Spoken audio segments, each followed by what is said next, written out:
Record so I don't forget. All right, welcome everybody. Tonight, we are going to be talking about fencing and grazing management strategies for sheep and goats. My name is Brenda Miller. I am with the University of Minnesota Extension here in central Minnesota, Todd County, as a livestock production person, and I deal with mainly beef and dairy cattle, but also we have a lot of goats in our area too. So that's where I get to work with Travis and some other wonderful folks in the area. And on our team tonight, we have Travis Hoffman. Travis is our extension sheep specialist for the University of Minnesota and North Dakota State University. We have his colleague Sarah Bedger, and she also works for North Dakota State University. And then we have Troy Salzer. Troy is a local educator up in St. Louis County in the northeast part of Minnesota. As usual, we can, if you have any questions, you can drop them in the chat box, but your question might get answered throughout the presentation as Jonathan talks on fencing and some grazing stuff. And so with that, I would like to introduce our speaker tonight is Jonathan Kilpatrick. He is the Farmer Education Director through the Sustainable Farming Association here in Minnesota. And I would like to welcome him. And John, if you want to say anything else about yourself, feel free. Otherwise, go ahead and share your screen and show us all that great stuff that you have for us tonight. Sure. Well, thank you so much, Brenda, for having me. Really excited. This is a topic, passion of mine. It's been for quite a bit, but yeah, so as Brenda mentioned, I'm Jonathan Kilpatrick. I work for Sustainable Farming as the Farmer Education Director. It's a fancy way of saying I wear a lot of hats for the organization. I direct our consulting program and a lot of our programming. And yeah, so get around and see a lot of awesome places in Minnesota and farms. So yeah, so tonight we're gonna talk about fencing and grazing management strategies for sheep and goats. I'm gonna go through a little bit on some grazing management to start, just at the top here. But first, a little bit of history about myself. So this is me at 13 years old. I got my first dairy goats when I was just a young teenager here, growing up in upstate New York. Fell in love with small ruminants from a very young age. You can see some of my siblings, we would take my goats for walks. So anyhow, really enjoyed small ruminants. Got the privilege to grow up on a farm, and we farmed organic vegetables, but I was always the livestock person there. And so along the way, got a lot of good education. And right before I came to work for Sustainable Farming Association, I managed a ranch in Oklahoma where we did a couple hundred hair sheep ewes, and we also ran them with the beef cow later. So little overview of wild ruminants these days. And for one, most of you probably already realize this, they're just a great beginner animal, economical to get started. You can learn on them. The losses aren't too expensive. So for people just starting in farming, great place to start. Less infrastructure to a point is needed, and we're going to talk about that a little bit later.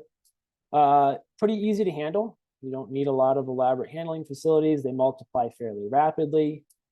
There's a faster return on investment than cattle typically. They're great around kids. There's a variety of marketable products that you can get from them. So a couple of differences. I've raised sheep and goats, and a couple key differences that you'll see, and I'm sure our co-panelists would have some more to add to this list. But in my experience, sheep like to graze more. So, think grass, forbs, and some woodies. Goats like to browse. Think woodies, brush, and trees.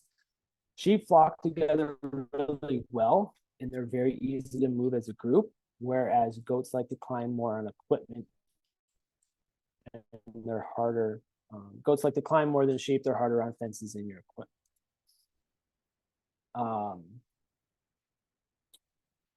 So here's an example. Don't try grazing an orchard with goats. They just do that with sheep. sheep are better on marginal landscapes than cattle. Small ruminants strongly dislike swampy, wet areas. During wet weather, less potential damage to the grass sward. And being more nimble with the lower center of gravity, goats and sheep handle hilly terrain better. So a couple of reasons that I have seen over the years why small ruminant producers get in trouble or maybe have some failures is insufficient infrastructure, typically your fencing. Parasites and predators. So predators can be a part of that fencing, insufficient infrastructure. So it really all boils down to management. And small ruminants are very, they can work very well, but as the manager, you have to be on top of it, and you have to be willing to put sufficient infrastructure in order to contain them and control them where you want them. So a couple of keys for success. So properly prepare your land and infrastructure, source good genetics, find someone who is raising them the way you want to and buy from them. Know your capacity. What are you able to do as a manager? If you are a beginner, don't bite off more than you can chew. If you have a little bit more capacity and experience with animals, you probably can do a lot more, a lot quicker. And so then also know the context of your farm. What are you trying to do? What are the goals? And that's going to be a key for your success there.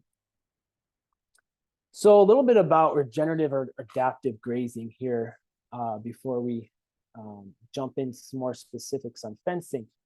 So what is regenerative or adaptive grazing? So on the left-hand side, we have a pretty typical continuous grazing, and I realize these are cows in there, not, we're just gonna pretend they're sheep or goats tonight. So pretty typical continuous grazing. You have one water source and a really big pasture, and you see what happens. They have access to the entire space. Manure distribution is uneven, and you get a lot of overgrazing and also some undergrazing in some areas. So a typical rotational grazing, you might have a couple more water sources and you further subdivide your paddocks. You're going to allow for some rest, but there's still some low-hanging fruit in what we could do as far as our grazing management. So when we're talking adaptive grazing, we're looking at a system where we can vary our paddock size based on the needs, based on the observations of the manager, based on the observations of what the animals need, the time of year, the weather, your goals and objectives. Typically, you have very flexible fencing infrastructure, very flexible watering infrastructure. You're allowing for a very long recovery period in your paddocks. You have much better manure distribution and also much better utilization of your forage, which in the long run allows you to stock higher numbers of animals per acre. So that's a pretty typical overview of adaptive grazing. And so a little terminology here, and I don't want to spend too much time on all these definitions, but I think the things at the bottom is what I want to focus on is overgrazing. So a good working definition, I think, for overgrazing is when we stay too long in a paddock or we come back too soon. And a principle of grazing is that short graze periods improve your animal performance, and you want to try to match your stocking rate and carrying capacity. And how this ties into our discussion tonight is fencing will allow us to do a lot of this stuff, is to control the overgrazing and keep those short graze periods and do it efficiently and in a way that allows the operator to have a quality of life that they can enjoy what they're doing.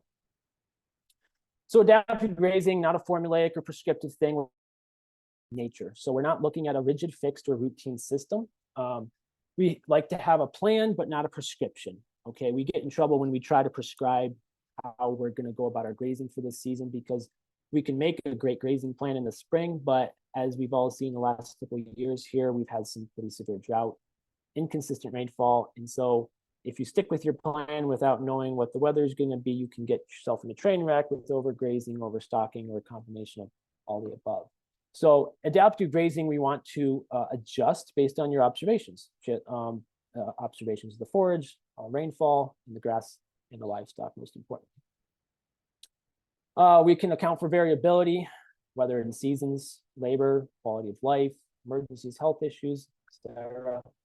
So our goal as a grazer really needs to be to simulate nature. We see here, obviously, herds of bison, antelope, and elk, which have been a lot of the natives here on the prairies. And when we're grazing, whether it's cattle, sheep, or goats, we want to think of how would nature do this and try to mimic that as close as we can. So here's just a couple pictures. Obviously, there are cattle showing some various stocking densities. If you think back to those pictures of the native herbivores on the landscape, this is probably about as close as you're going to get to with the domesticated cattle. So yeah, a little bit on the impact of grazing here. We want to have short-term disturbances followed by adequate recovery. Grazing is a disruption to plants in the soil. We have disruptions that can be either positive or negative. Continuous grazing is a chronic or negative disturbance. Acute is adaptive is acute, positive disturbance. So if you think about the herds of bison across the plains, that would have been an acute disturbance to the prairies, followed by a very long recovery period.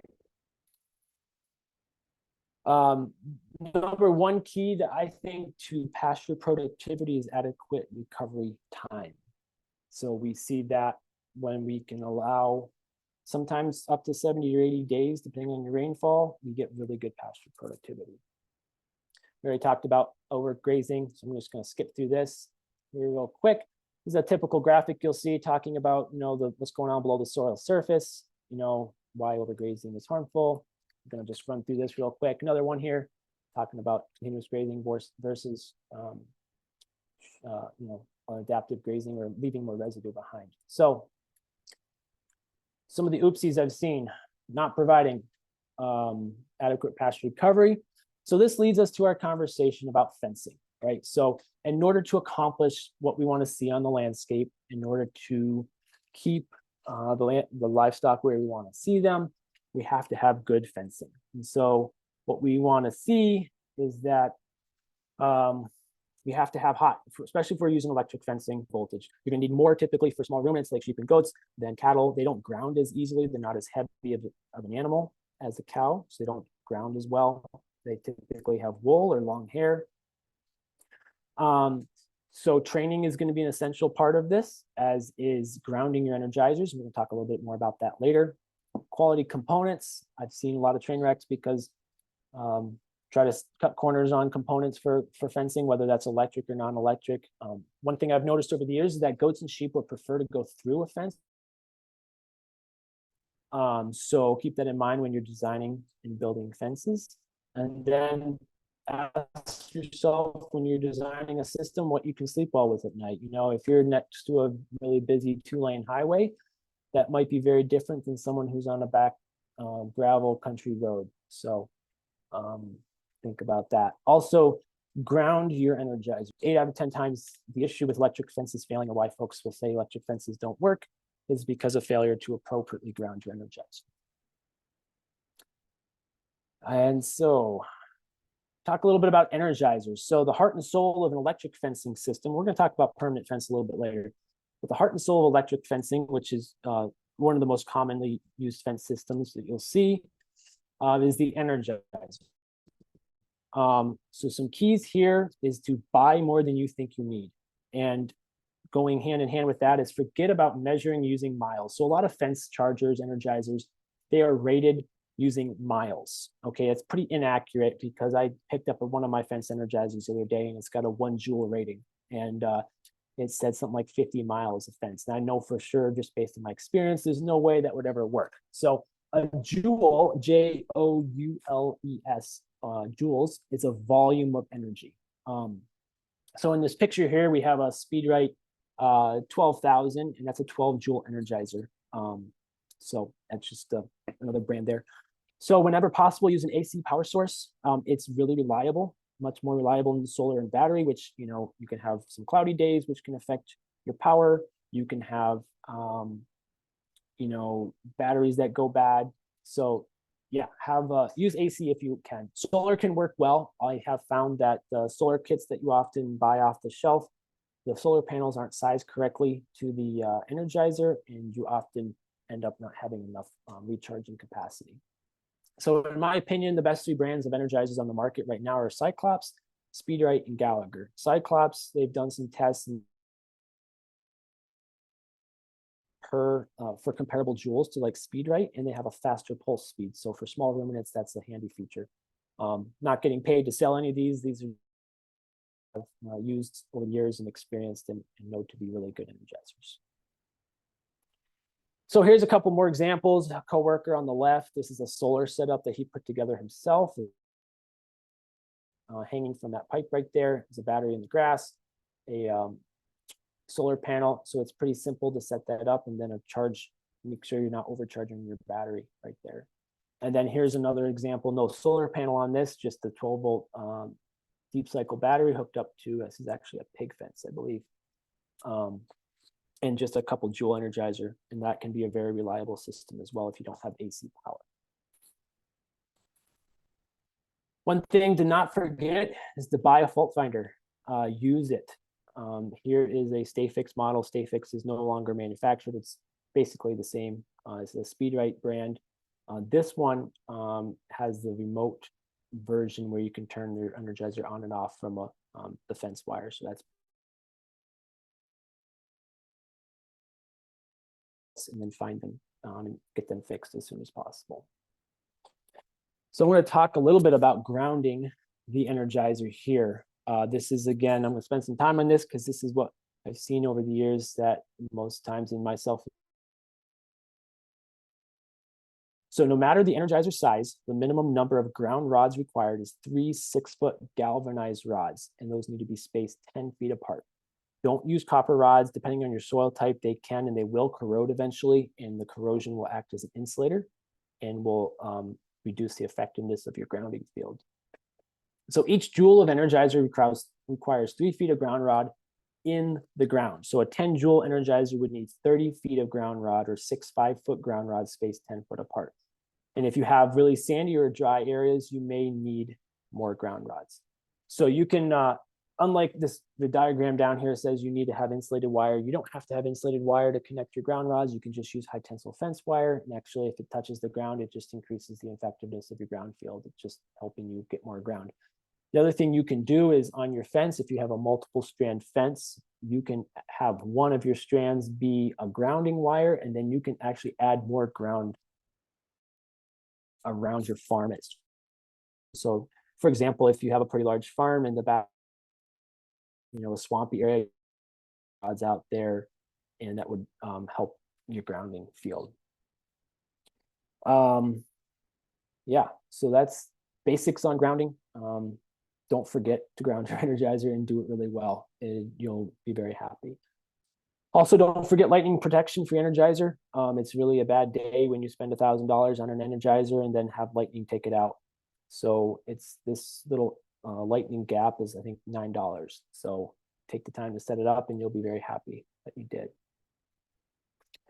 So the other issue I've seen a lot is training. No matter if it's small ruminants or cattle or pigs, we need to train our livestock, especially if we're going to use electric fence. So oftentimes folks don't want to take the time to train. They just want to, throw them out there and, but we need to train. And the reason is because electric fencing is a psychological barrier, right? It's not a physical barrier like this pen that you see here on the slide.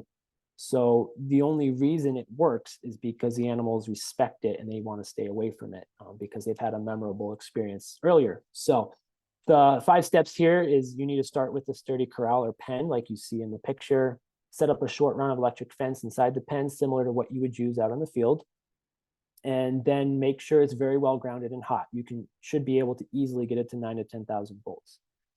Just introduce the livestock to the corral or the pen. Just let them encounter it. Give them a couple of days to experience the fence. You'll know when they hit it. And then after a couple of days, when they seem to respect it, you should be good to go, and you can just turn them out in your pasture and let them go. So very common use, or a very common first fence for a lot of folks doing small ruminants is low. And I've used electrified netting a lot over the years. It works really well.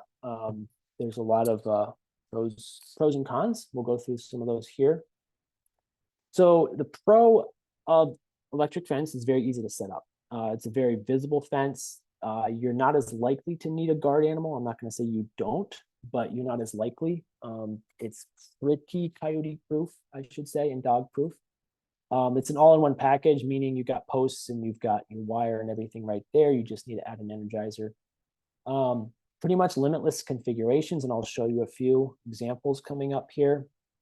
And it can act as a perimeter fence. So there's really no need, and a lot of folks just run netting without any.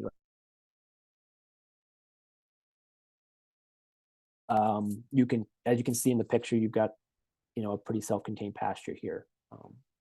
The cons of it is it's pretty expensive when compared to other options that we'll talk about. In very rare cases, livestock can entangle themselves. That kind of goes back to having them really well trained. The only times I've ever had it happen when I think either a dog chased him in or a lightning storm or a thunderstorm scared him. So, but other than that, I've hardly ever had entanglement happen. The other downside of electric netting is it's very difficult to use in brushy or wooded areas. So you'll get hung up and tangled on about every stick there. So if you're going to try to do some brush control, I would probably suggest maybe looking at some other options. You'll get frustrated pretty easily with all the tangles that you'll get.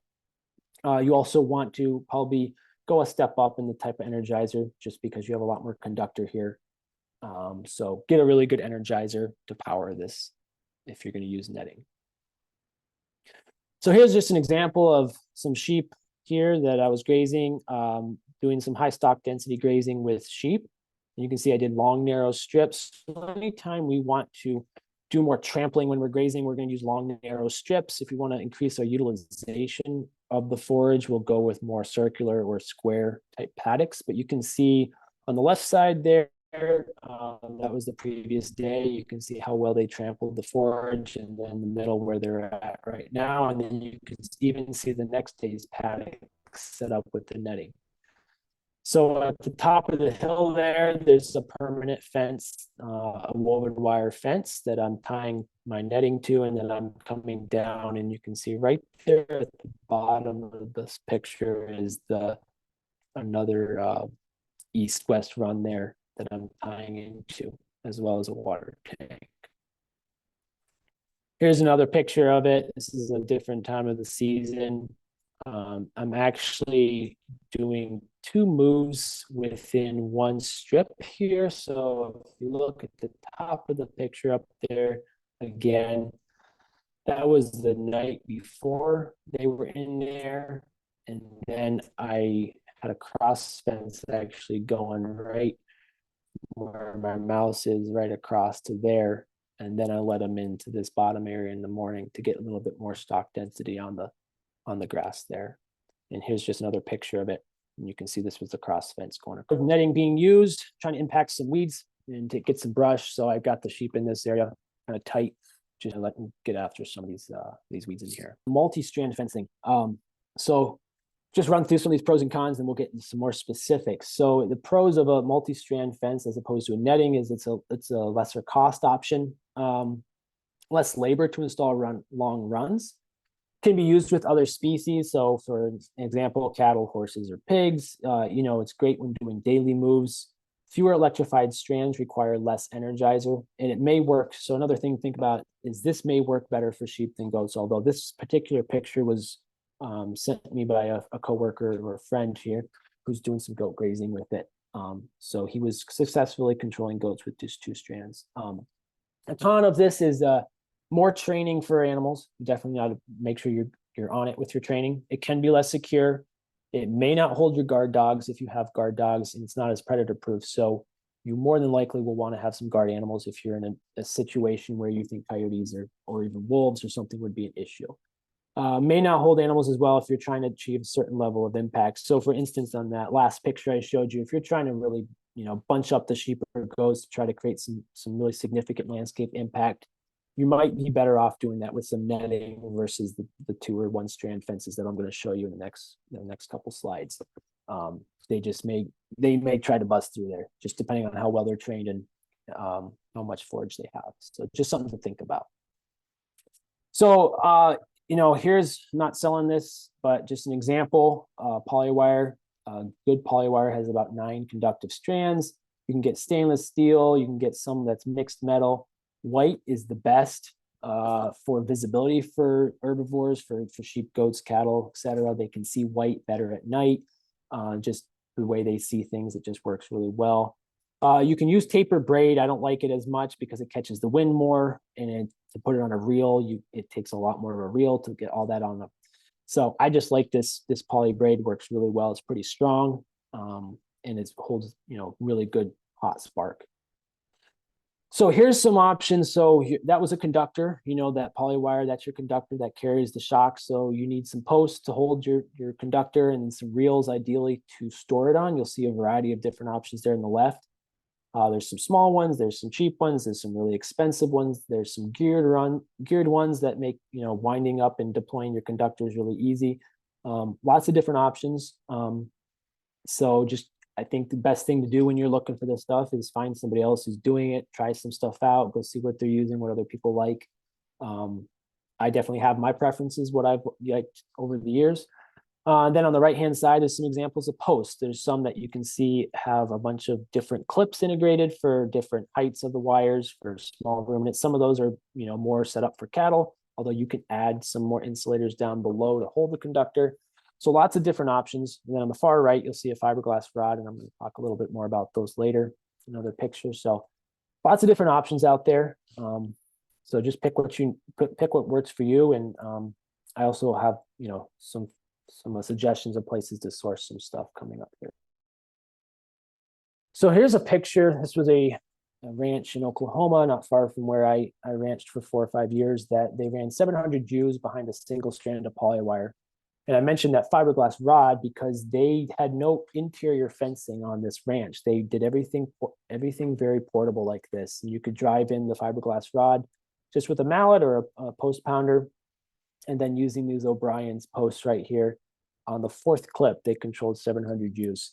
And that allowed them to be very flexible and adaptive in the way they graze. They also graze cattle. So it allowed them a lot of different options to fence different classes of livestock. It really was a slick system. I will say, if you're going to try to do something like this, obviously we've talked about it, you have to have a really hot fence, and you need to have a really well-grounded energizer, have them really well trained, and you also really need to be on top of it as a manager. If they get hungry, they will start to test the fence a little bit. So you need to be ready to move them when they're ready to move, when they've run out of forage or getting to that point. So, but just another option.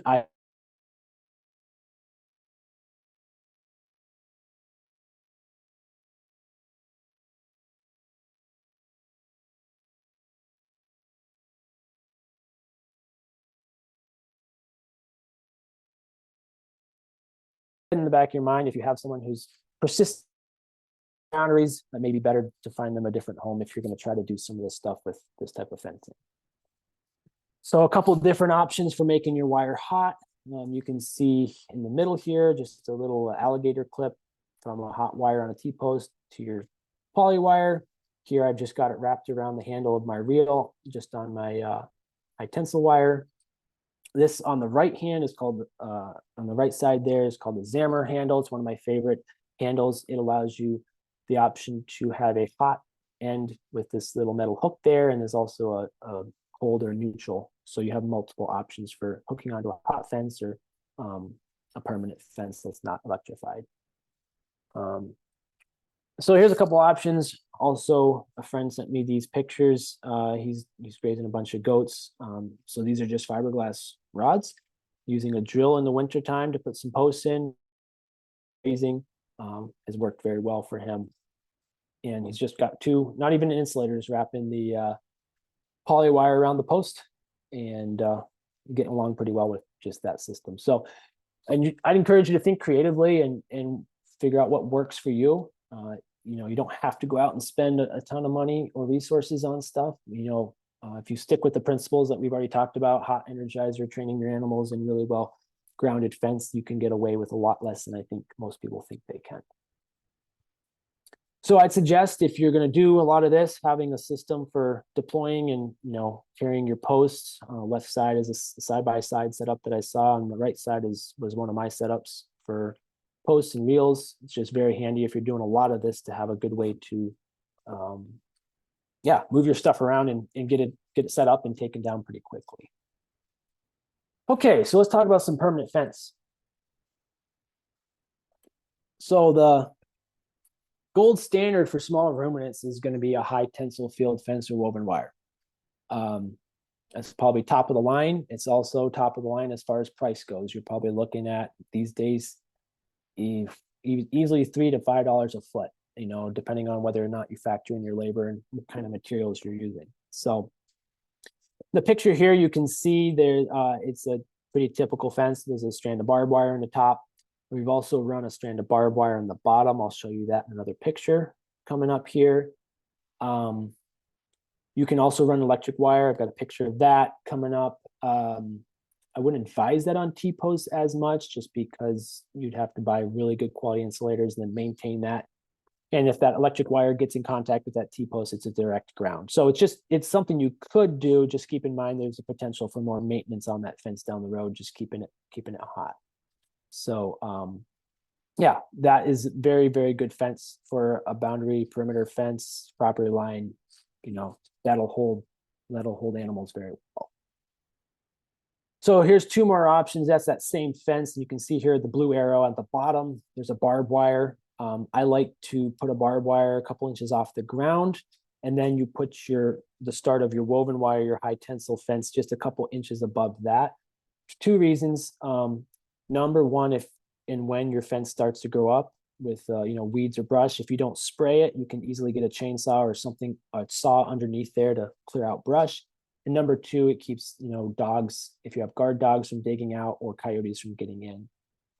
So I like to do that, and also get you a little higher fence without paying for a higher woven wire. So for a pretty cost-effective option.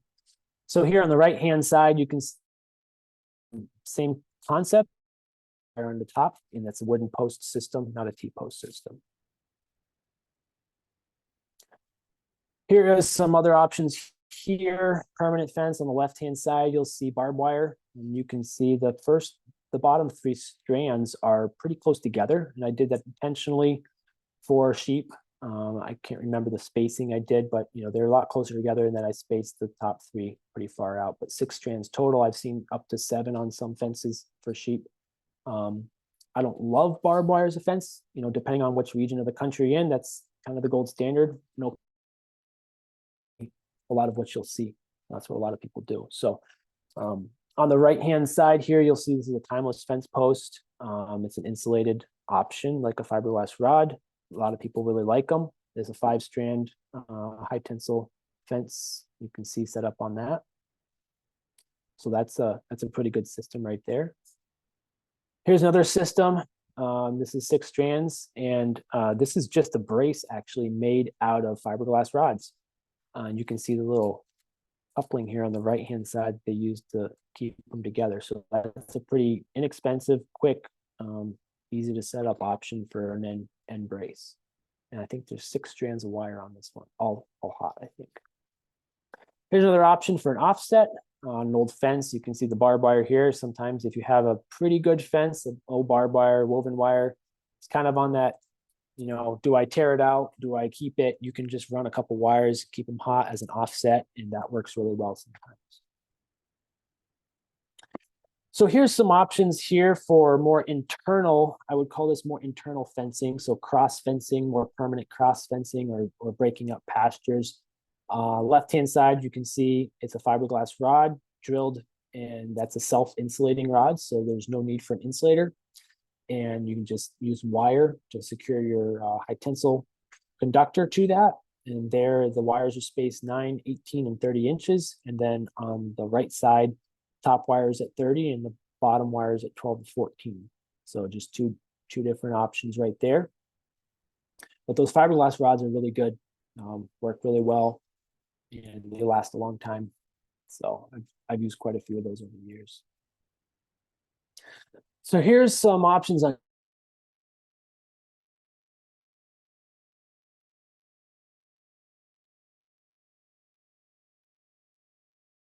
I put a little QR code there on the screen. Takes me, I put it up on my YouTube channel. So I made a build video. Essentially what it is, it's just those fiberglass rods, again, with a braid, a pretty thick rope, electric rope, 3 strands of it, just drill it out, and then you just use wire loops to secure it and get it really tight. So it works really well. You don't have 3 different handles, everything getting tangled. It keeps it all neat and orderly. So I've liked that system. It's really worked well for me. Okay, so a couple of recommended fencing suppliers. Again, I don't get any kickbacks from promoting these. These are just folks I have purchased from for 20 or so years and have really appreciated their customer service. They stand behind their products. They'll also be honest with you. So American Grazing Lands, great place out of Idaho. Premier One Supplies, fabulous company out of Iowa. Ken Cove, it's great. Powerflex, Timeless Fence, TJ's Fencing, they manufacture fiberglass posts, and Livewire Fence Supply out of Nebraska. They all have carry quality equipment, and they also can give you recommendations for depending on the situation you're in. So highly recommend checking those folks out if you need something. Typically, when you're looking for fencing supplies, I go through local stores a lot, and there's a couple things there, but in general, if you're looking for quality, you're going to have to go to a specific fencing supply house, and a lot of it is imported. Some of it's more and more is being made in the United States these days, but a lot of it, especially in the early years of the rotational grazing, was coming from New Zealand. It's a lot of where the cutting edge of the fencing innovation was coming from. So again, just to recap on the electric fences, 2 common reasons that you'll see electric fences fail is lack of proper livestock training in the fence and lack of appropriate energizer grounding. So I just want to make sure I really hit those points pretty hard tonight. Drive that home. Okay, so discussed a little bit about the fencing. So I'm gonna kind of go through a couple more things that I think are important if you're gonna do more of this adaptive, smaller paddock grazing where you may not have shade. Some portable shade may be an option, maybe something you want to think about. I think for wool sheep, it's more important than hair sheep, although all livestock like it, depending on the day. So one thing I really like about shade structures like what you see there on the screen is that you can use it as a tool to direct your animal impact to needed areas. So if you have an area, for example, you'd like to get a little more manure on, or beat back maybe some invasives coming in, or some thistles or something, you can use that shade structure and just park it right over the top of there, give it a couple hot afternoons, and problem may be solved. So I like it for that reason. So yeah, think about that. If you don't have trees in your paddocks and your pastures, providing some portable shade may be something you want to think about doing. Here's a couple other options for shade. Well, the one on the right is the one you just saw, just a different angle. That was just homemade. The one on the left was just welded up, pretty similar, and that side by side could easily pull it. So yeah, shade. Think about shade for your livestock, especially in these hot days in the summer. So let's talk about watering. If we're not going to have one big pasture for everything, we're going to have to get them water.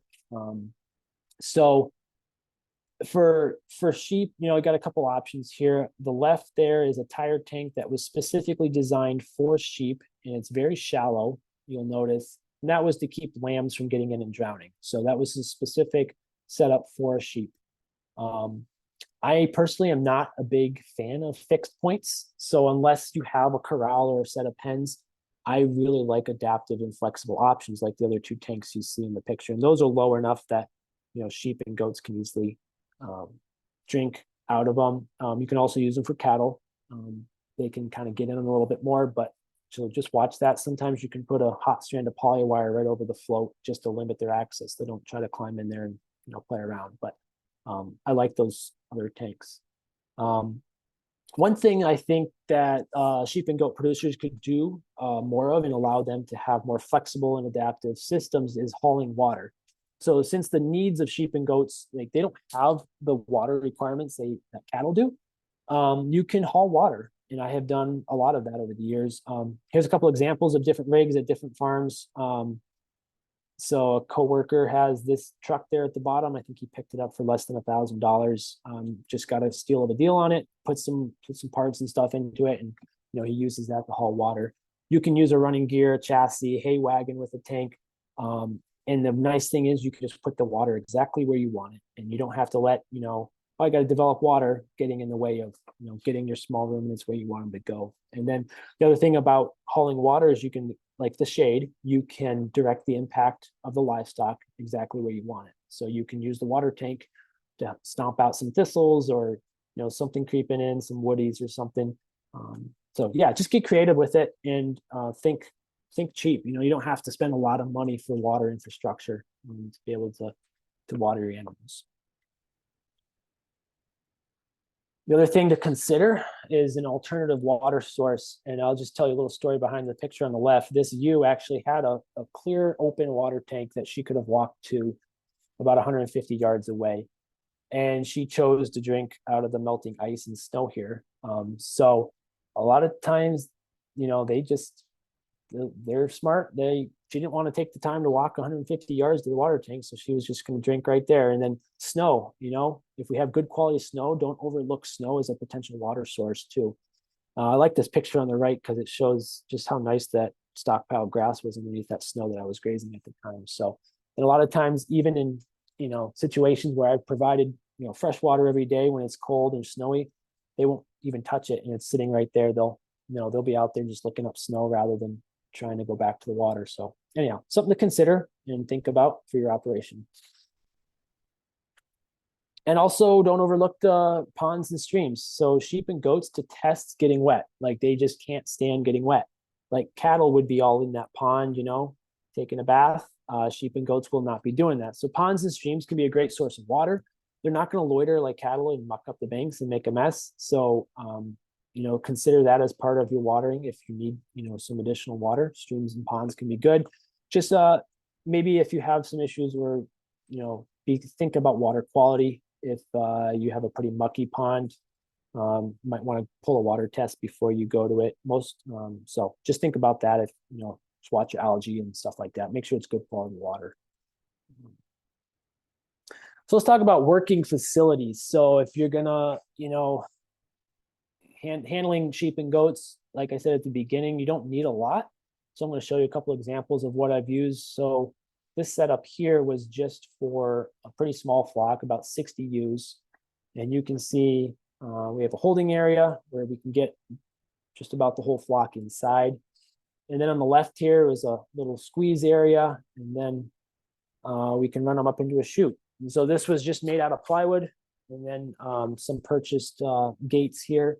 And you can see for 50, 60 ewes or for, 50, 60 goats, this would work really well. You have two sorting options. You go left or right with them. And yeah, you don't need to spend a lot of money. I'm always looking for reasons not to have to work animals. So I don't put a lot of money into my systems, but I do want them to be safe for the animal and for the producer. And I want them to be easy to efficient. So if I need to go out and do something, I don't want to be, taking all day to do something. So yeah, good working facilities are important. And then on a larger commercial scale, a big holding area, an area where you can kind of squeeze them down and then run them into a chute. And so you can see here on the right, this is a system that was purchased from Premier, and you've got a couple different options for sorting. It actually can go 3 different ways, which is really nice. There's a gate, and you pull the rope here at the top and you pull the gate up, and then you can sort them left. You could also pull out of this door here on the back. So that works really well. You can work 300 or 400 sheep in an hour or two with 2 people and you're done. So that's the time efficiency that really makes the small ruminant thing click, if you can get that going for you. Just another angle on it. The system you saw in the previous picture was actually coming out the end of a cattle chute, since we ran cattle as well. So it was portable enough. We could just set it up when we wanted to work sheep and then take it down when we wanted to work cattle. And it worked pretty easily. We didn't have to have a separate working facility for sheep, and for cattle allowed us to use the same set of infrastructure for both the cattle and the sheep. And then there's just another set of pens that we had it set up in on the right there. And there's just another shot. This is kind of an example of a runway to kind of squeeze them down and get them ready to go into a chute. And then there's some sheep coming down the chute there. Here's a video of it in action. You see they're coming down, getting squeezed, and then they're in the chute. And you can see they can sort left and then sort right. So pretty simple, pretty effective, but also not super fancy, but it works well. So let's talk about lambing and kidding, specifically in pasture situations like what we've been talking about with fencing. There's a couple things to take note of. There's a lot more I could go into on lambing and kidding, but I'm just we're just focusing on the fencing and stuff. So a couple pointers there. So here we're gonna want to when you're lambing and kidding on pasture, this is specifically on pasture, you're going to want to plan your paddocks in advance to allow for large lambing and kidding paddocks. So I like to give them lots of space to go off and lamb or kid by themselves, not get bothered by either people or other ewes, other does, other livestock. They like to have their space. And then typically, I'm lambing in May, so lots of grass. So I'm not really super worried about wasting forage at this point in the year. I'm just trying to get them as much forage as possible, keep the stress down, and get them through this time of the year. And so what I'll typically do is strip graze. So I'll set up a fence in the front to hold them. So typically a single strand wire, like we would have seen in the earlier some of the earlier slides. And then as the lambs kids are born, I just keep moving the front wire forward, and then the more mobile lambs and kids and their mothers will kind of like move forward, and then the other ones will catch up, and then I'll just move that back fence. So it's kind of like leapfrogging a little bit, but we're not having to do a big move with little lambs and kids. If anybody has ever tried to do that, it's a nightmare. I wouldn't suggest it, and that's why the number one bullet point is to have large lambing and kidding pastures and areas where you can take the flock and they can stay in an area for a very long time and just make slow progress across the pasture. And then I also like to alternate where I do this lambing so that I'm not having the same degree of impact on the same pasture every single year. So I try to switch it up because you will get some overgrazing in those areas. And so I try to limit that to one place per year and then rotate it around the farm. So yeah, I think I got a video here. You can kind of see here just how much area this flock has right now. They're just really all spread out, middle of lambing. So yeah, just give them plenty of space. Don't worry about wasting forage. Typically it's May when grass is going gangbusters anyhow.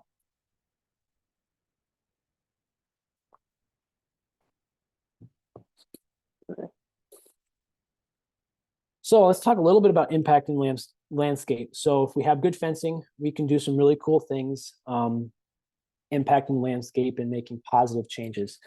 So on the left here, you'll see I've cut some cedar trees. I'm clearing out an area, and the sheep are this is probably February, March. They're gobbling them up. Okay. So this is something we can do. On the right here, that's actually a sheep climbing in the tree to eat the elm there. That's not a goat, believe it or not. Some stuff back. And goats, again, these are his pictures. You can see the degree of impact he's having on some brushy wooded areas.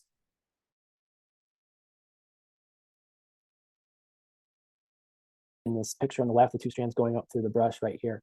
So they're really clearing this area out. It's pretty cool to see that. Here's some early spring. Snow is gone, but some early spring pictures of feeding hay on some brambles. And you can see I'm using netting and just feeding, small square bales on some areas I wanted to convert back to pasture. So beating out the brush, just keeping it all pretty. Yeah, so using the sheep to do that. And a lot of times we think, cattle are the ones who can really do this kind of landscaping. But you can do it with sheep and goats. Just a little different. Obviously, they're lighter, so they're not going to have the degree of, but you can still do some pretty cool stuff. So let's talk about winter management considerations. So when I think about winter management for small ruminants or livestock in general, but talking about small ruminants tonight, wind and water are the two things that come to mind. So wind protection is going to be very important. And water, providing open water. I talked about how sometimes the sheep are just preferring to eat snow, and that's fine too. But just monitor the condition of your snow if you are doing some snow for water.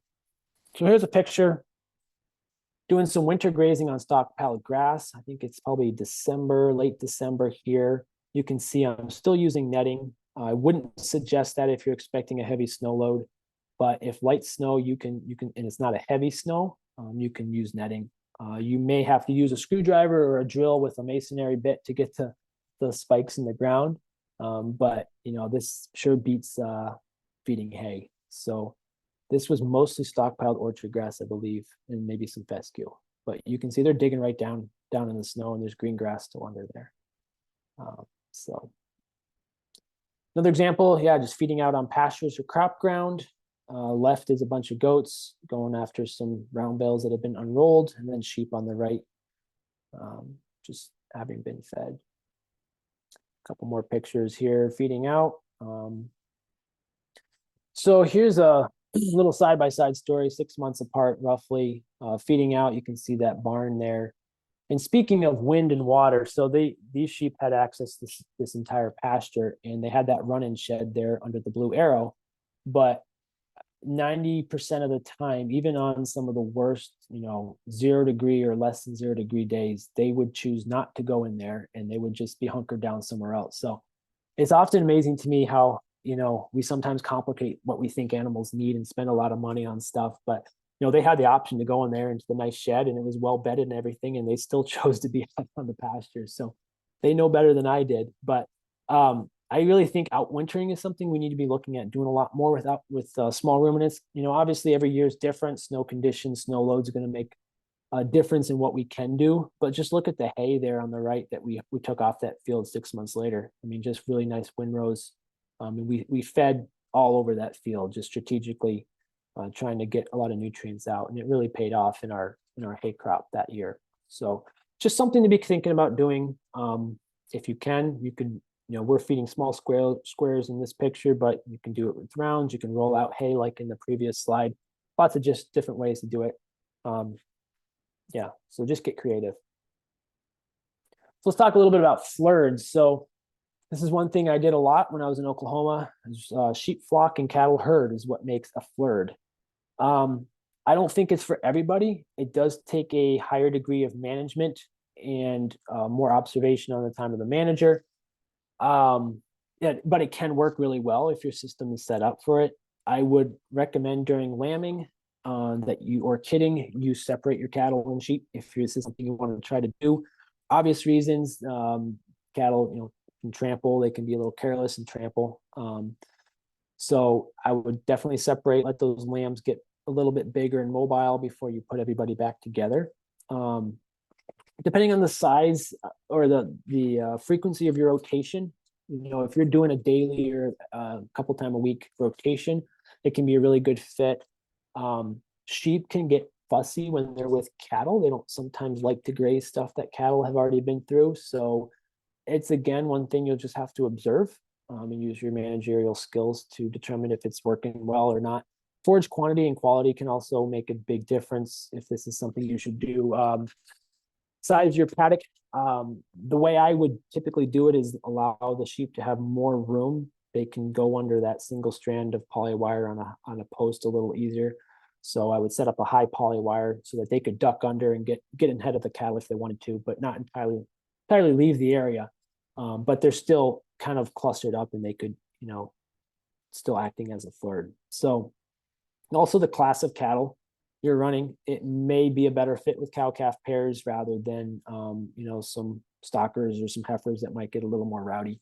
So the other thing too is if you have guardian dogs with your sheep, one of my experiences is that the guardian dogs were so protective of the sheep that they would sometimes chase the cattle away, which wasn't always my favorite thing to see. So something to just keep an eye on, and depending on if you have dogs or not, just kind of monitor that. So I think it's something that flirts definitely are something that a lot of people are doing and doing really well.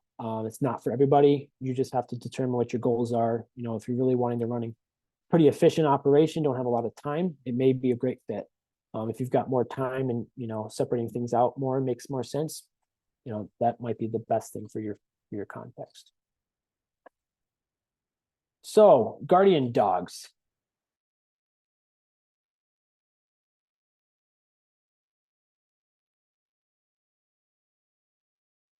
for fencing. In my opinion, you're going to want some sort of predator protection. Sooner or later, you're probably going to run into some issues.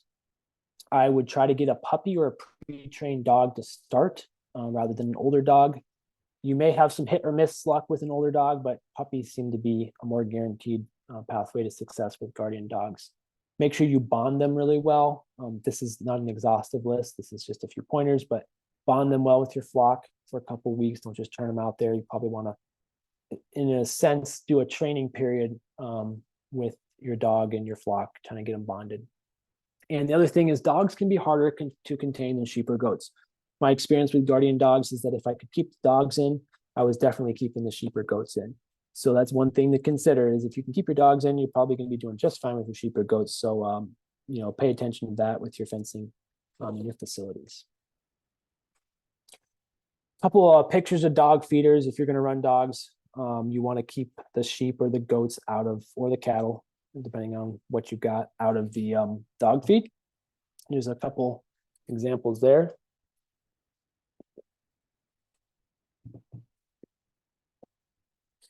And then, as I wrap up here, I'm just going to share a little bit about SFA.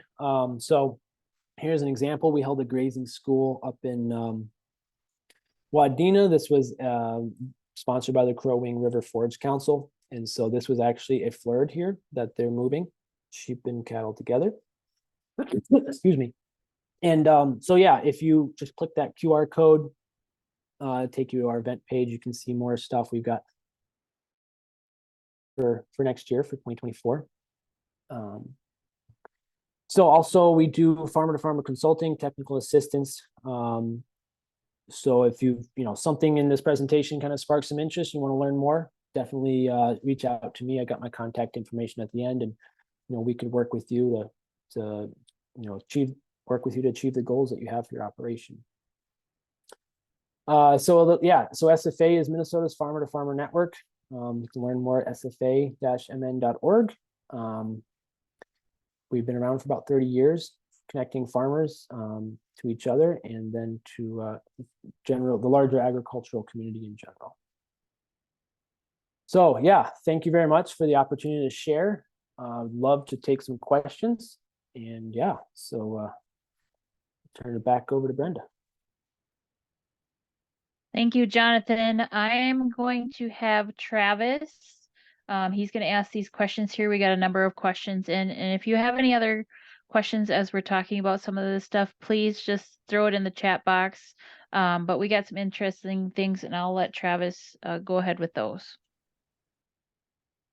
Jonathan, thank you so much for your input and information. We got a whole bunch. You did a tremendous job of providing some dialogue. Okay, so first question.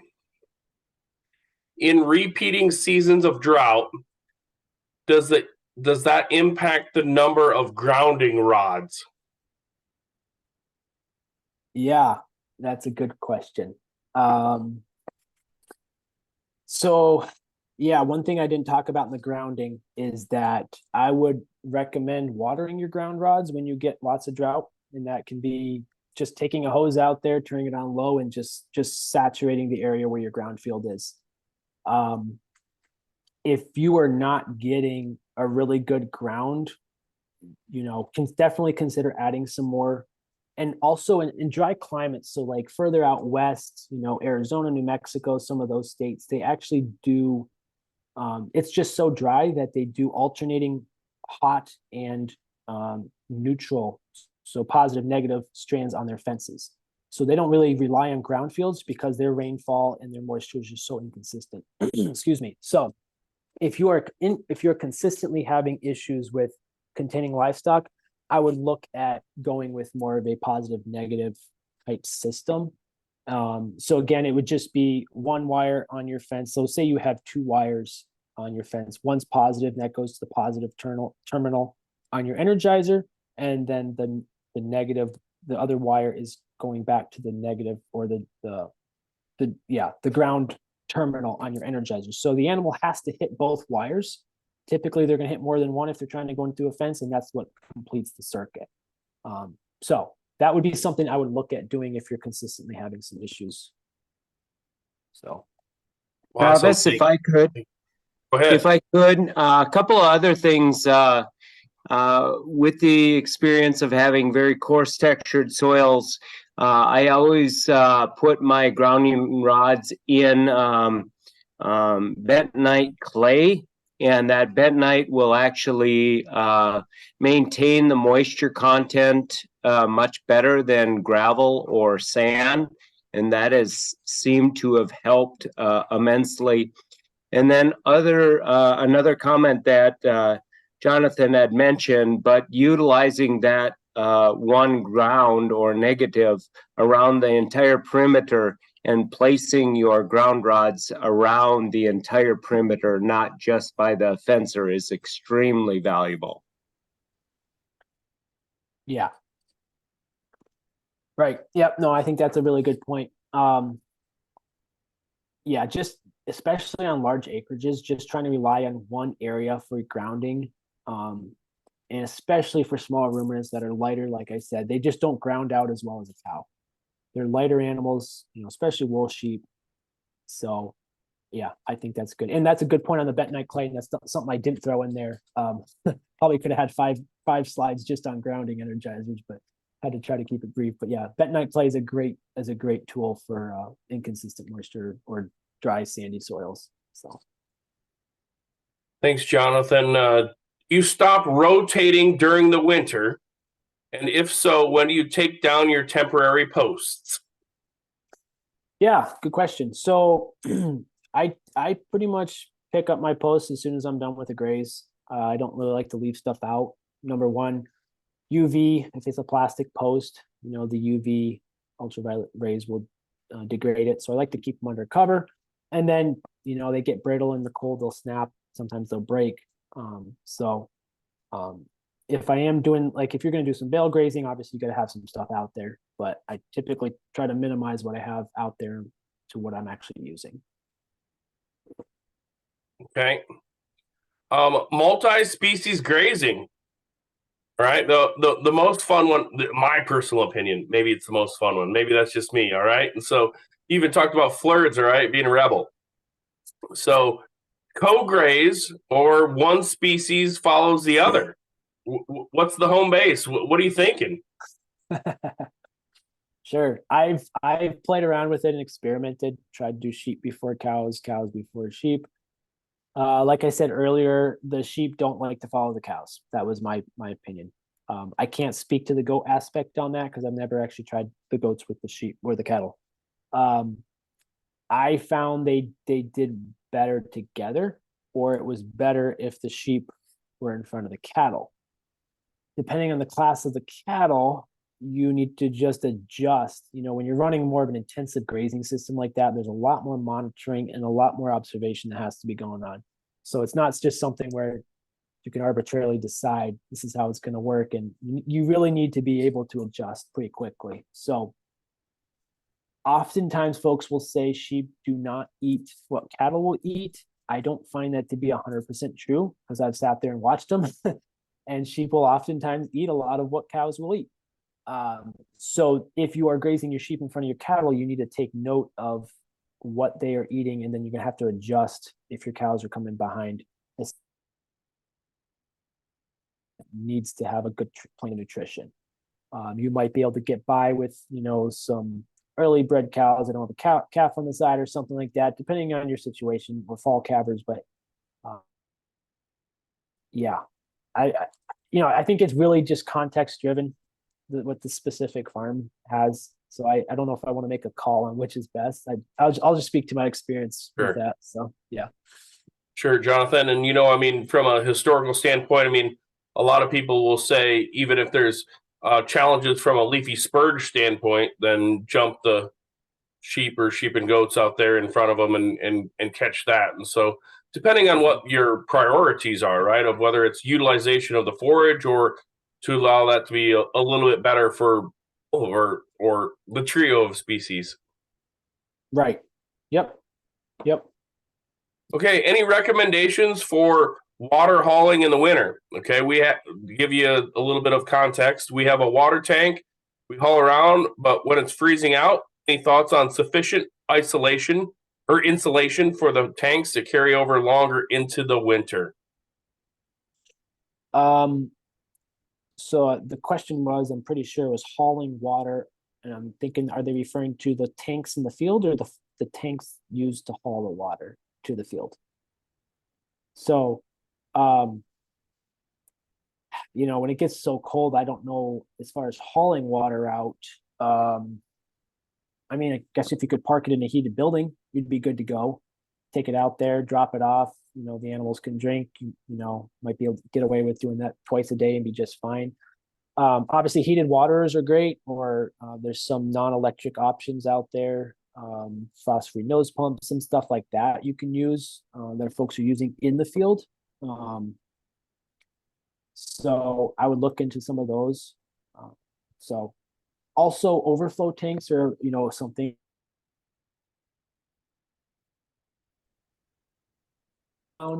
So I would suggest setting up an overflow. If you can just turn a valve on, and when it gets really cold, you really just overflow. Maybe set up a French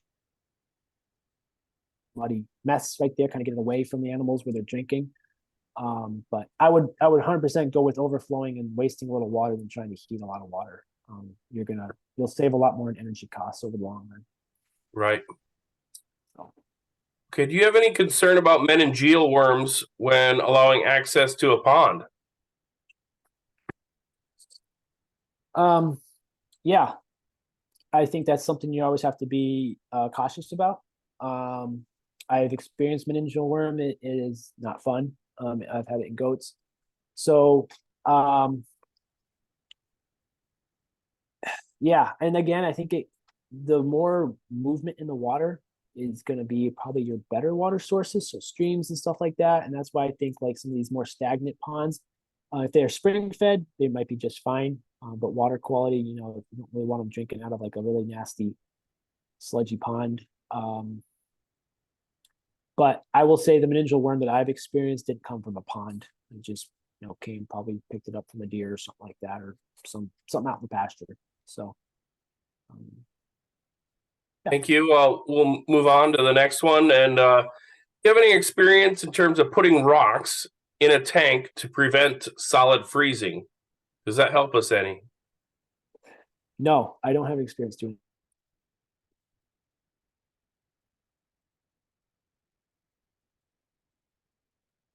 I will say that we have tried basketballs and they seem to work well. And the goats enjoy them. Provides them entertainment then to find the basketball, right?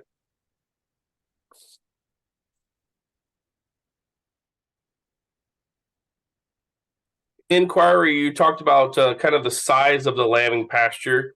You said that what do we consider kind of a large standpoint for our lambing pastures, or what do you think is kind of an idea, and kind of where should we be in terms of small/large?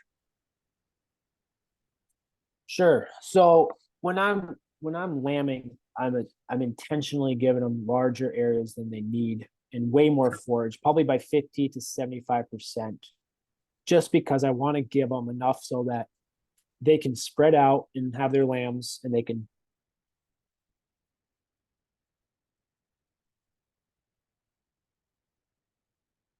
still have some of that happening in the pasture lambing situation. So I guess the best way to answer that is it kind of just takes experience in doing it a couple times. You'll know what you need. But also, if you have a pretty flexible fencing system where you're doing a lot of it portable or temporary, you can change it the next day if, you know, something didn't go right. You need more space. But, you know, especially in a May, depending on what part of the country you're at, and you're going to have your highest grass growth period happening. And so it's a time of the year that personally I'm not as worried about wasting a little bit more grass or not utilizing as much grass. I'm more concerned about getting them through lambing stress-free on both me and the ewe flock.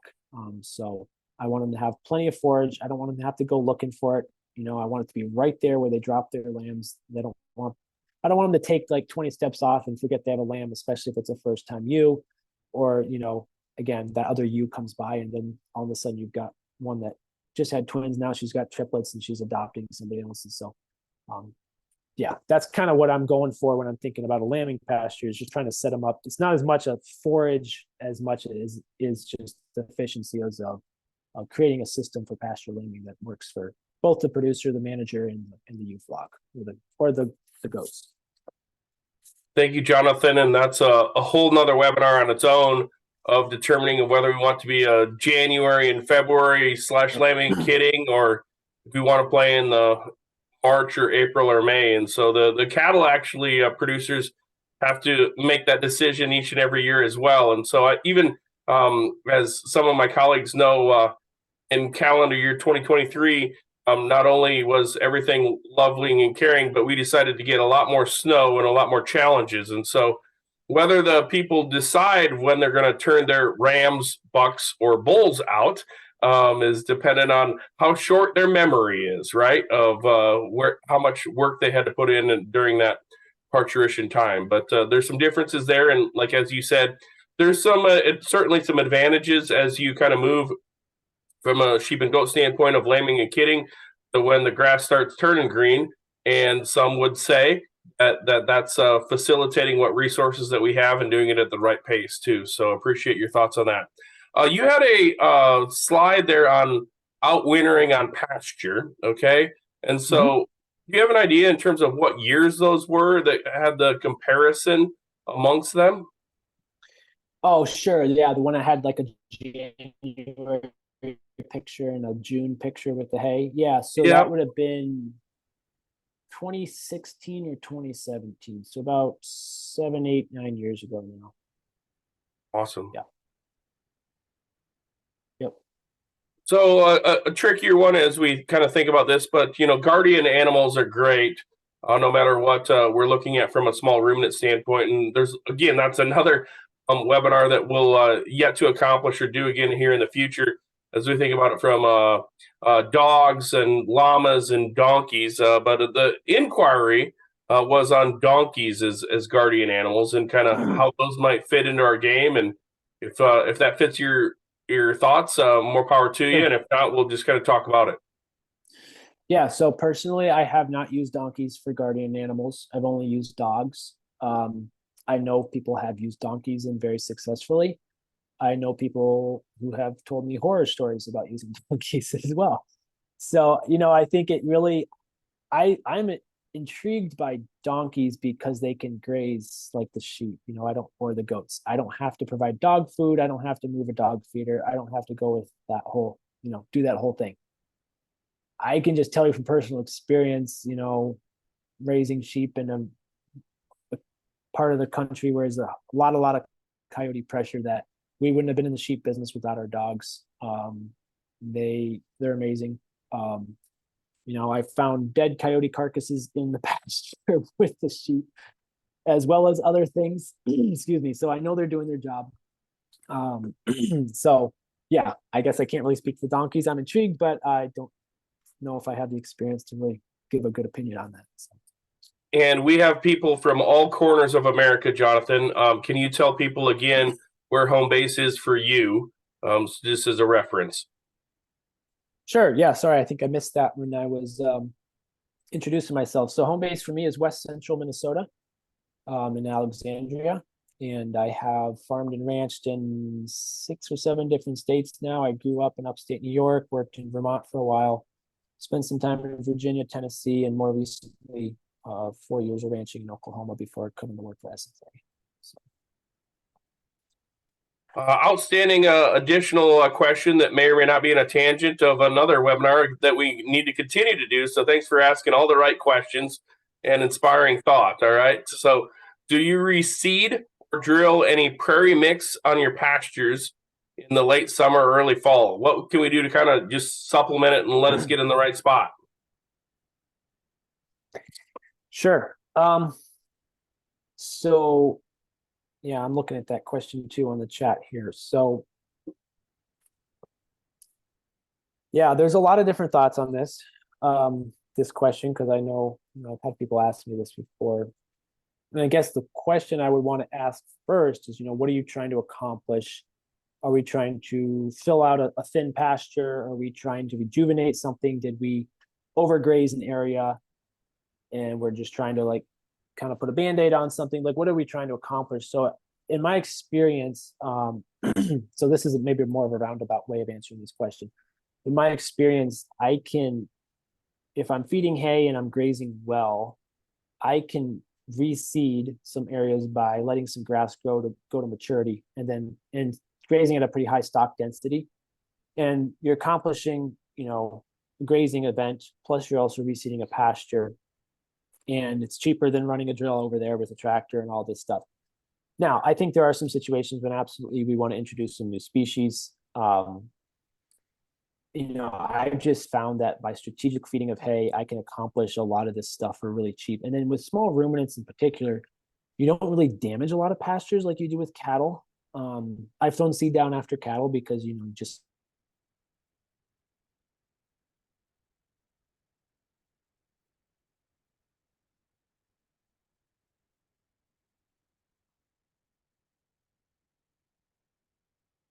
yeah, I would love to know more about the situation with the question to be able to probably give a better answer, like the context of what we're trying to accomplish and all that. So I feel like probably my answer isn't really that great right now, but those are my thoughts. I'm always looking for a way to look at the livestock and what can they do and how can I adapt my management to help the livestock, or let the livestock help me do the work I'm trying to do, rather than going and jumping on a tractor and spending money to, plant some seed and all that.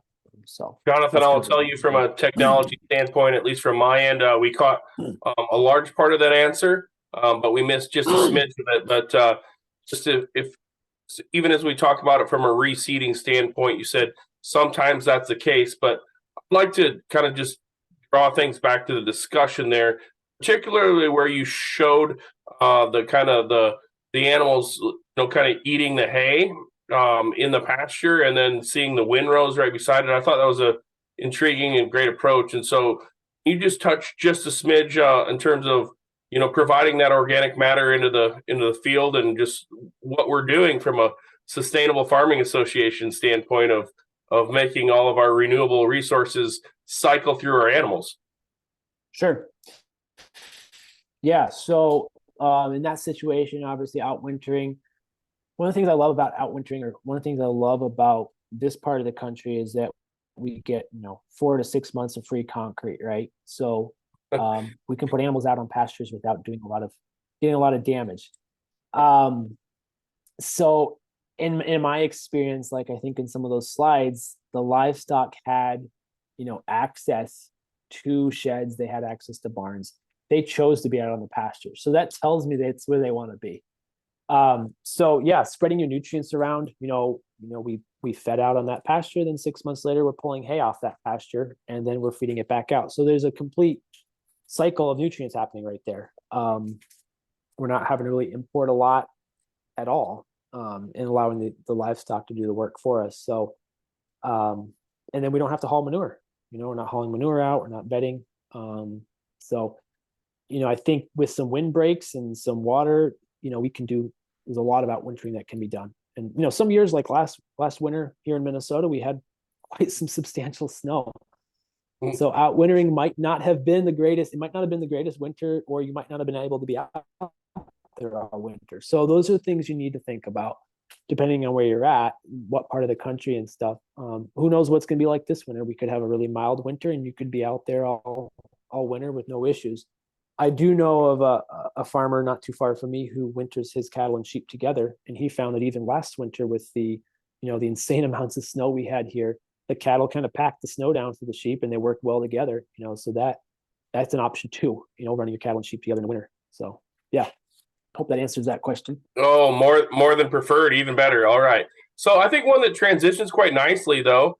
So even when we talk about the winter. And in fact, it's so exciting here as we do our University of Minnesota and NDSU Extension sheep and goat team webinars, is that we do have plenty of talented people from Minnesota, plenty in North Dakota, and we have people from every corner, because we have Florida to Washington as well. So obviously not the same exist, but I'm going to just call this one an upper Midwest question, right? And so during the winter, and I think this is great, do you allow your animals continuously graze all of the pasture, or do you restrict them to what they consider to sacrifice pasture and say, you know what, that's where they're going to kind of graze during the winter, and then it's going to take a little bit longer time of recovery, right, in the spring/summer, and just leave them away from that as we kind of transition in the season.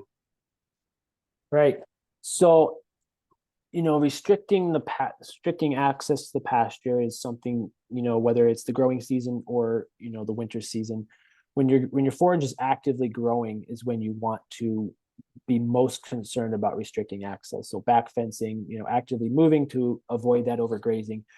So as far as winter, we're not getting much here in Minnesota for growth at all. So I'm not really concerned about letting them have, kind of spreading out.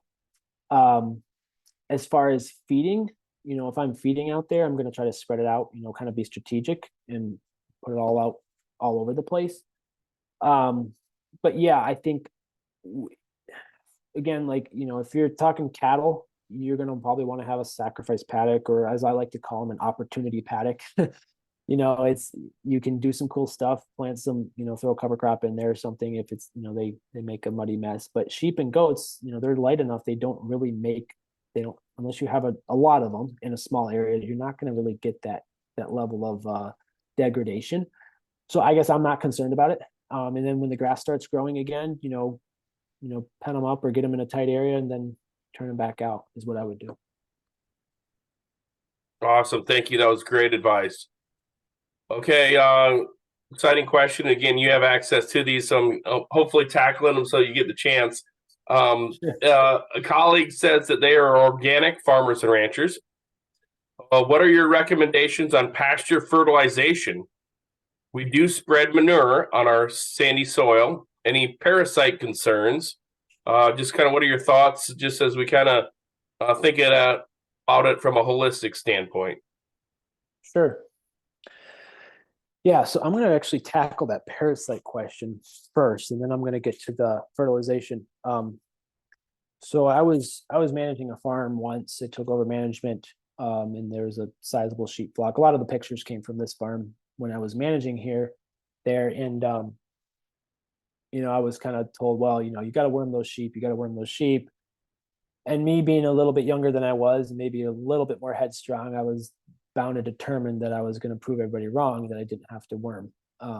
So, and lo and behold, I didn't have to. So what I did as far as parasite concerned, and we didn't really talk about parasites, and I had to pull slides from another presentation, and it's like, oh, there's so much good stuff I could have talked about, but we would have been here till midnight or longer. So it's probably better that we didn't. But so parasites, yeah, it would be fun to do a webinar just on parasites, because there's more I can learn as well. But the three keys I found with small ruminants and parasite is long recovery periods in your pastures, rotating. If you're making your own hay, like you saw in some of those slides, I would rotate which pastures I hayed every year. And it's a good thing from a soil health and a disturbance perspective. Haying is a disturbance on the pasture. It's different than grazing.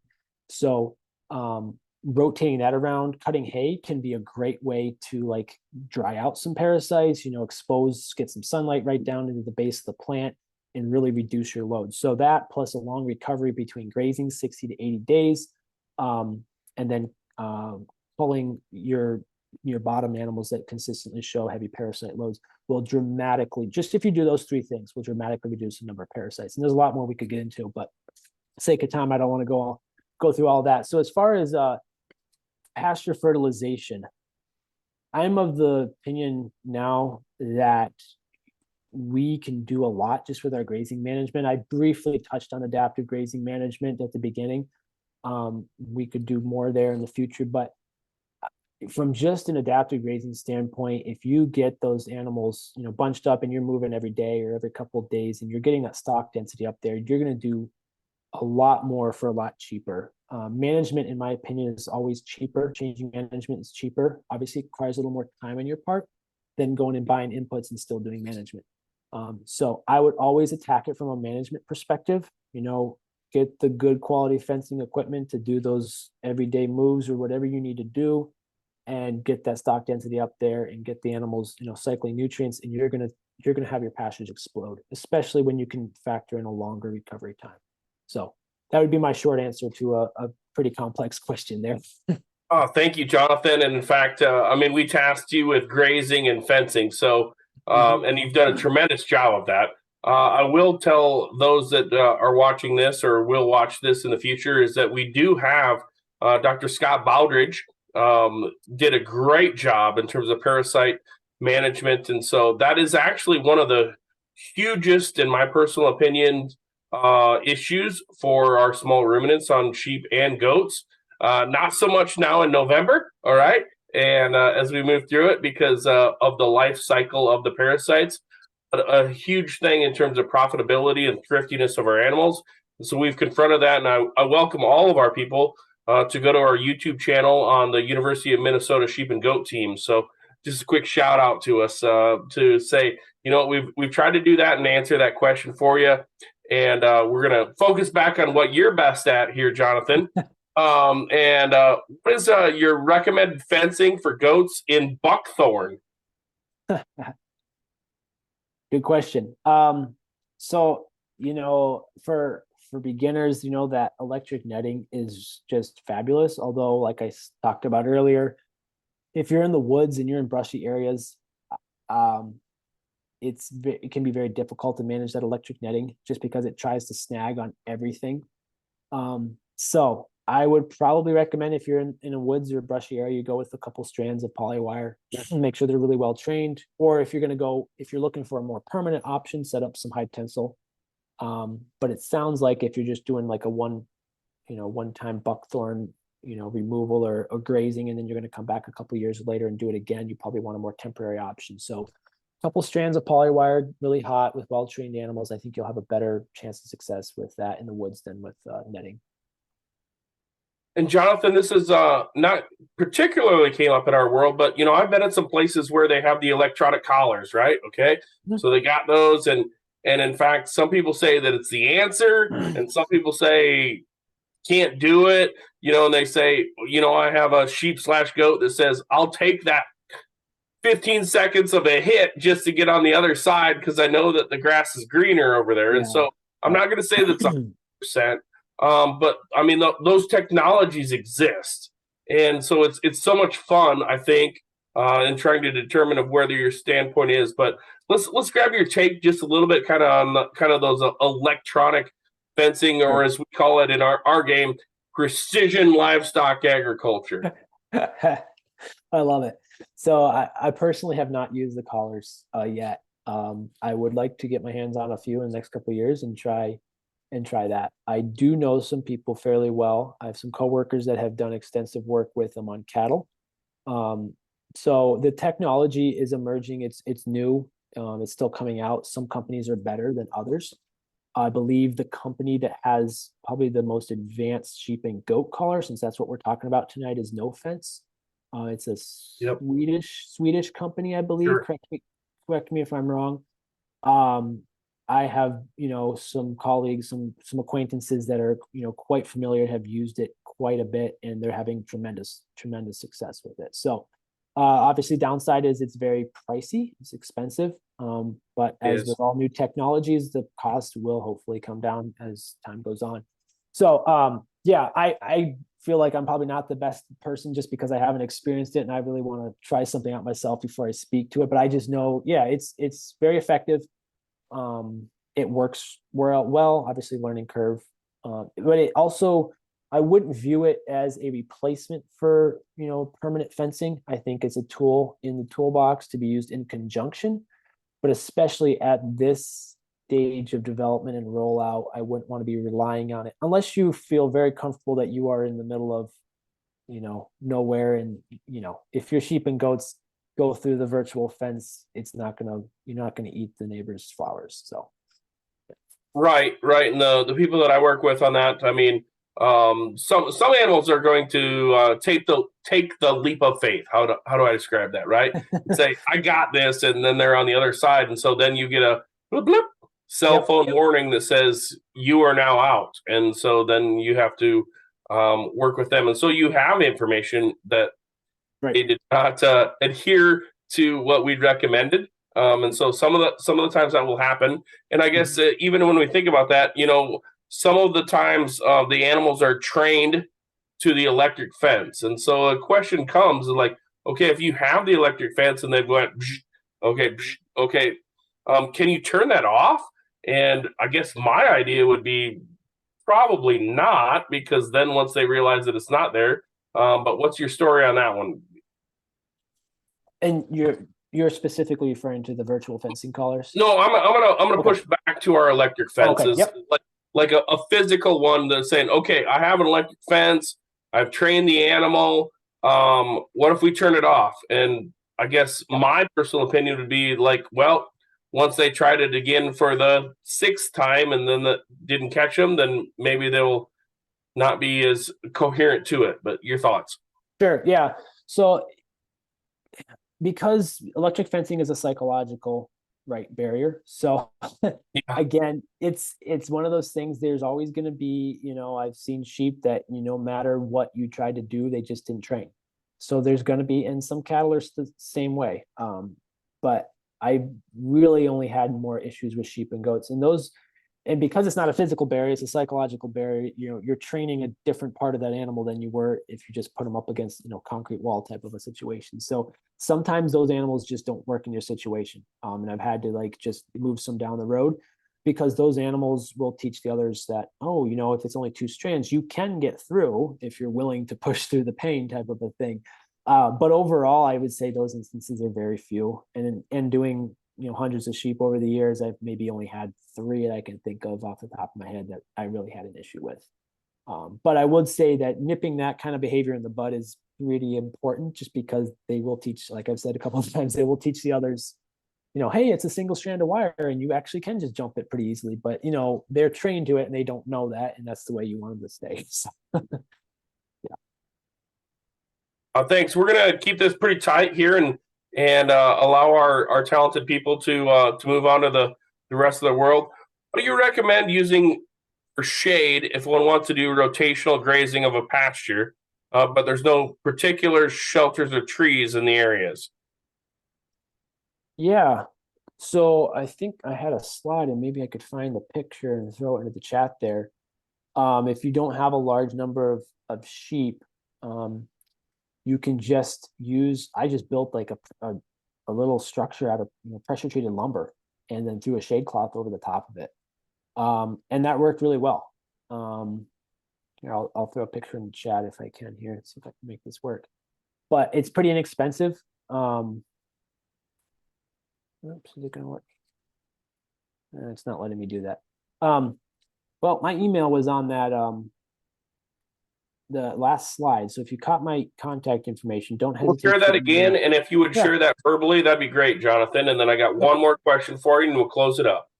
Yep. So it's Jonathan. I'm just going to throw it in the chat here for you all at sfa-mn.org. So feel free to shoot me an email, and I'll send you a couple pictures of what I've done in the past. But yeah, it doesn't need to be expensive. And I've seen people take old hay wagon chassis, and because sheep and goats are pretty short, they just keep the deck on them and pull them around the field, and they just climb under there for shade. So you can be really creative and really cheap. It doesn't have to be fancy. Shade cloth is great because it's lightweight. So it's, and the wind can move through it, so you get some air movement under there. So yeah, I've used both, and it works. It works well. So awesome. Once again, for the people that are on here and the people that will be viewing in the future, Jonathan at sfa-mn.org, JONATHAN at sfa-mn.org. And I'm going to close it up with one question, because I think it's the answer. All right. So any experiences, let's provide your guidance on monitoring pasture productivity. Okay. And so again, we've given you fencing and grazing and pasture incorporation of the whole game. So is it a pasture stick, a cage, and evaluate it, soil testing? What do you do in terms of just process management, saying, is my pasture better than it was last year? Is it going to be better next year? Sure. How do I know if I'm doing good work? Yeah, that's a fabulous question. So there's a lot of different ways you can measure pasture. There's even, I think it's University of Missouri's got a sonar paddock track thing that they're prototyping, which it mounts on top of a side-by-side or four-wheeler and just it shoots like waves to the ground and measures. So like there's a lot of different things we can do. I'm a little, I guess the question that I would come back with is like, what kind of data are you trying to measure? What are you trying to determine? Are you just trying to determine progress and productivity? Are you trying to determine, species, diversity increasing or something like that? Pasture sticks can be great. I've used those. Haven't used pasture cage as much. I 100% recommend soil testing, regular soil testing. I would go with more the biological soil test, like a Haney, and do a PLFA, so you can measure the biological improvement or the journey there. The best thing that you can do to measure stuff is just use your own two eyes and just be out there a lot. And I would say more times than not, I'm taking pictures on my phone. I mean, all the pictures in the presentation are pictures I've taken over the years, just because you've got a smartphone in your pocket and you just take pictures of cool things. So I like the fact it's got a date and timestamp, so I can take a picture on May 1st in 2015 of a pasture, and I can do the same thing the next year, and I can look at side-by-side pictures. I can, track rainfall pretty quickly. So there's just so much you can do. I've also used a grazing chart. I'm a big fan of a grazing chart, more for a record keeping more than a forecasting. I find it much more difficult to forecast using a grazing chart than just keeping track of what you've actually done. So I don't know, I could probably go on for a long time about all this stuff, but I would say the number one thing you can do is just be out there in your pastures, walking through the pastures, boots in the ground, eyes looking down, just seeing what you have, take pictures, use a pasture stick, and you'll come up with a style that works for you, really. Everybody's different in the way they do it, I guess. So. Outstanding, Jonathan. I'm going to pass it to our talented colleague, Brenda. Thanks, Travis, and thank you, Jonathan. We really appreciate your time tonight and all of your knowledge. And I think that you gave us some things that we might talk about in future webinars, and maybe we'll hear from you again too, maybe next year. So again, I appreciate everybody who joined us tonight. We had some really awesome things that we talked about, some really great questions, some really interesting things. And I hope you join us on our next webinar, which we will let you know when it is, because we don't quite know. We have to finish getting speakers, but Travis will. We'll be in January with a wool function, and in February with a lamb and goat export function. There you go. But we'll send out some information once we have all that stuff nailed down. But again, thank you for joining us. We are driven to discover here at the University of Minnesota, and we appreciate all of our folks who help us out at NDSU as well. Thank you and have a great night.